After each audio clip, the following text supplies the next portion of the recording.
اعوذ باللہ من الشیطان الرجیم۔ پناہ مانگتا ہوں میں اللہ کی شیطان مردود سے۔ یا ایہا الذین آمنوا ما لکم اذا قیل لکم انفروا فی سبیل اللہ اثاقلتم الی الارض أرضيتم بالحياة الدنيا من الآخرة فما متاع الحياة الدنيا في الآخرة إلا قليل۔ اے ایمان والو، تمہیں کیا ہو گیا ہے کہ جب تمہیں اللہ کے راستے میں نکلنے کو کہا گیا تم بوجھل یعنی سست ہو کر زمین سے ہی لگ کر رہ گئے ہو؟ کیا تم آخرت کے مقابلے میں دنیاوی زندگی پر ہی راضی ہو گئے؟ یعنی تو جان لو کہ دنیاوی زندگی کا ساز و سامان تو آخرت کے مقابلے میں بالکل ہی ہیچ ہے۔ حاشیہ نمبر 41۔ یہاں سے دوسرے خطبے کا آغاز ہو رہا ہے جو غزوہ تبوک کے لیے روانگی سے قبل کے حالات پر مشتمل ہے۔ تبوک شام کے علاقے میں تھا جہاں نبی صلی اللہ علیہ وسلم کی سربراہی میں اہل ایمان کے 30,000 کے لشکر نے پڑاؤ ڈالا تھا۔ فتح مکہ اور غزوہ حنین میں کامیابی کے بعد تو تقریباً پورا عرب اسلام کے زیر نگیں آ چکا تھا۔ نبی صلی اللہ علیہ وسلم نے خیبر کی فتح کے بعد سے ہی مشرق و مغرب میں عیسائی حکمرانوں کے پاس وفود بھیجے تھے اور ان کو اسلام قبول کرنے کی دعوت دی تھی، لیکن ان بدبختوں نے اسلامی وفود کے ساتھ ناروا سلوک کیا اور بعض کو شہید کر دیا۔ چنانچہ نبی صلی اللہ علیہ وسلم نے ان کی سرکوبی کے لیے فوج روانہ کی۔ غزوہ موتا میں اہل ایمان نے اللہ کی مدد سے دشمنوں کے 30 گنا لشکر کو شکست دی۔ اس سے ان علاقوں میں اسلام کی دھاک بیٹھ گئی اور بکثرت لوگ اسلام کی طرف مائل ہوئے، لیکن رومیوں کی آتش بغض و عناد اور زیادہ بھڑک گئی اور قیصر روم ہرقل نے اس کا انتقام لینے کے لیے کئی لاکھ کا لشکر تیار کر لیا۔ نبی صلی اللہ علیہ وسلم حالات سے باخبر تھے۔ نبی صلی اللہ علیہ وسلم نے جنگ کے لیے نکلنے کا اعلان کر دیا۔ اہل ایمان پر زور دیا گیا کہ سامان جنگ کی فراہمی کے لیے دل کھول کر انفاق کریں اور ان کو جہاد کے لیے نکلنے پر ابھارا گیا۔ ان آیات میں منافقوں اور کمزور ایمان والوں کو سست روی سے باز رہنے کی پرزور تلقین کی گئی ہے۔ ان کو بتایا گیا ہے کہ چند روزہ سامان زندگی پر ریجھنا اور عارضی لذتوں اور بہاروں کو آخرت کی دائمی اور سرمدی نعمتوں پر ترجیح دینا بڑی ہی نادانی اور خسارے کا سودا ہے۔ حیات دنیا کا یہ سر و سامان تو آخرت کے مقابلے میں بالکل ہی ہیچ ہے۔ دوسری جگہ فرمایا کہ جو کچھ اللہ کے پاس ملنے والا ہے وہ اس متاع قلیل کے مقابلے میں بہتر ہے اور باقی رہنے والا ہے ایمان والوں اور اللہ پر توکل رکھنے والوں کے لیے۔ بحوالہ سورۃ الشورى آیت نمبر 36۔ انس بن مالک رضی اللہ عنہ سے روایت ہے کہ نبی صلی اللہ علیہ وسلم نے فرمایا کہ اللہ کا کوئی بھی بندہ جو جنت میں داخل ہوتا ہے یہ نہیں چاہے گا کہ پھر دنیا میں واپس آئے، چاہے اسے دنیا کی ہر چیز دے دی جائے، سوائے شہید کے جو شہادت کی فضیلت و تکریم دیکھتا ہے۔ وہ اس بات کو پسند کرتا ہے کہ دنیا کی طرف لوٹ آئے اور 10 مرتبہ قتل کیا جائے۔ بحوالہ بخاری کتاب الجہاد والسیر باب تمنى المجاہد ان یرجع الدنیا۔ إلا تنفروا يعذبكم عذابا أليما ويستبدل قوما غيركم ولا تضروه شيئا والله على كل شيء قدير۔ اگر تم نہ نکلو گے تو اللہ تمہیں دردناک عذاب دے گا اور تمہاری جگہ کسی دوسرے قوم کو لے آئے گا اور تم اس کا کچھ بھی نہ بگاڑ سکو گے اور اللہ ہر چیز پر قادر ہے۔ حاشیہ نمبر 42۔ اہل ایمان کو واضح کیا گیا کہ معرکہ حق و باطل کے اس آخری اور نازک مرحلے میں سستی دکھانا اور اعلان جنگ کے بعد سستی و کاہلی کی روش اپنا کر پیچھے بیٹھے رہنا ایمان کے منافی اور منافقانہ انداز ہے اور یہ اللہ کی نظر میں بڑا جرم ہے۔ دراصل حق و باطل کی کشمکش ایک آزمائش ہوتی ہے جو کھرے اور کھوٹے، مخلص و منافق کو چھانٹ کر الگ کر دیتی ہے۔ مخلص مومن کی نظر اخروی کامیابی پر ہوتی ہے اور آخرت کی بے پایہ دائمی نعمتوں کے مقابلے میں دنیاوی مال و متاع اس سے بے وقت معلوم ہوتا ہے، لہذا رائے حق میں جان و مال قربان کر دینے میں وہ دریغ نہیں کرتا۔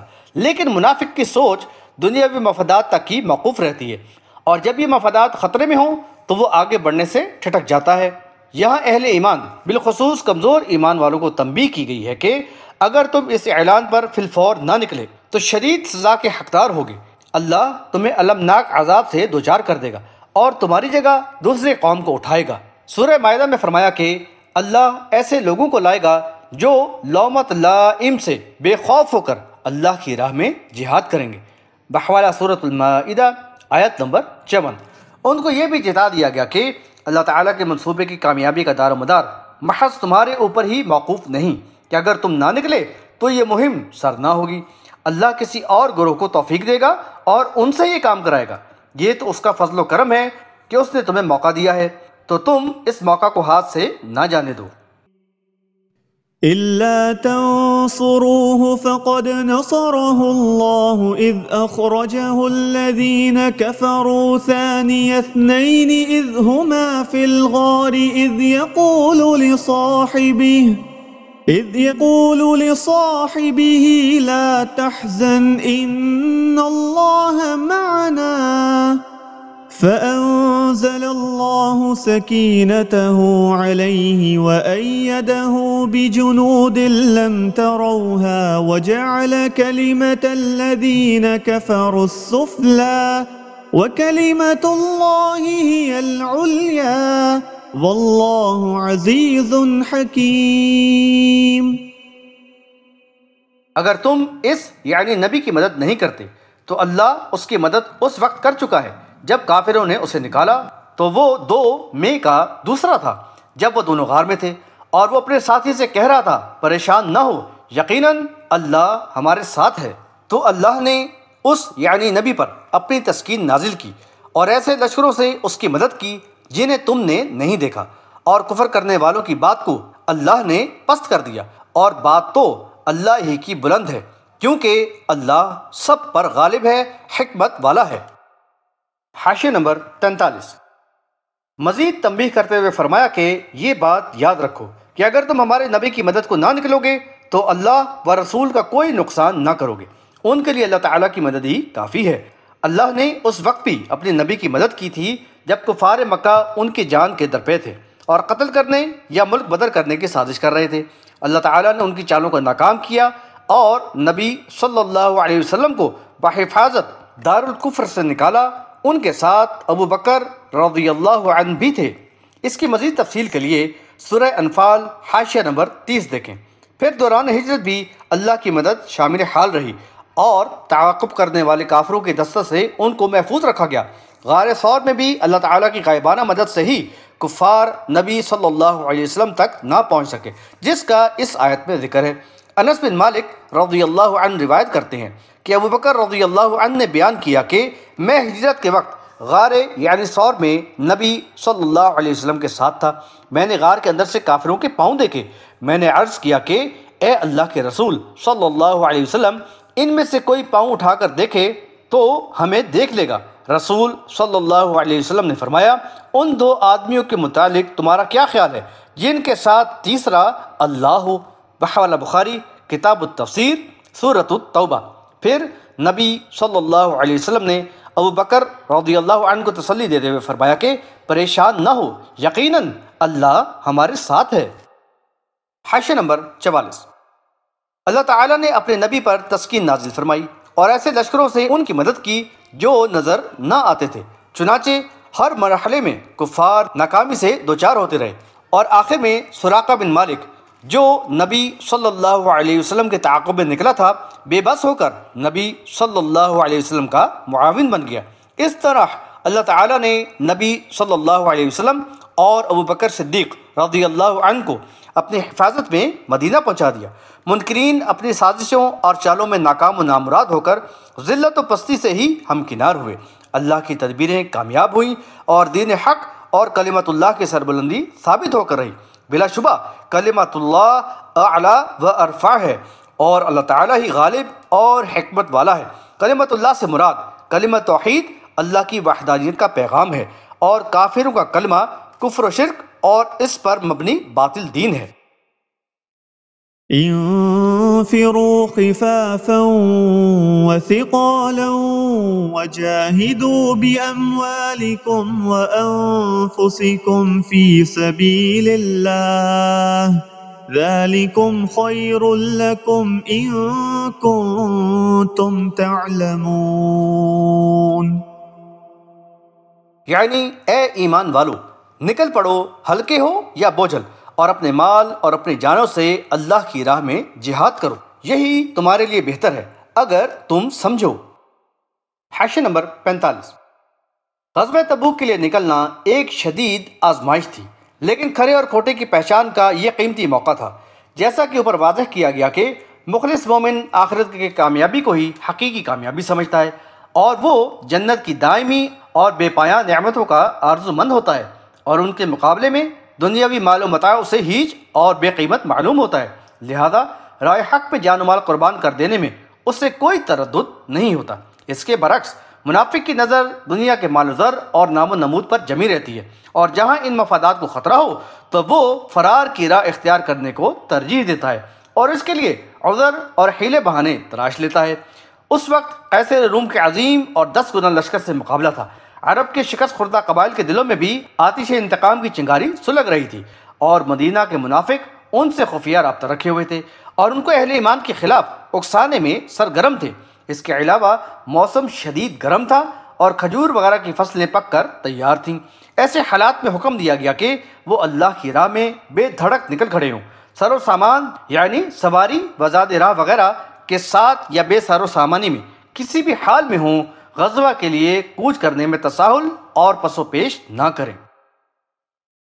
لو كان عرضا قريبا وسفرا قاصدا لاتبعوك ولكن بعدت عليهم الشقة وسيحلفون بالله لو استطعنا لخرجنا معكم يهلكون أنفسهم والله يعلم إنهم لكاذبون۔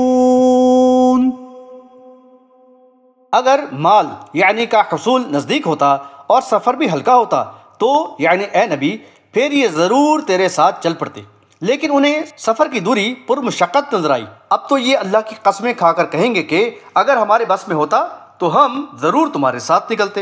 یہ اپنے آپ کو ہلاکت میں ڈال رہے ہیں، اللہ جانتا ہے کہ یہ جھوٹے ہیں۔ حاشیہ نمبر 46۔ یہاں سے منافقوں کے انداز فکر و عمل پر تفصیلی بحث کا آغاز ہے۔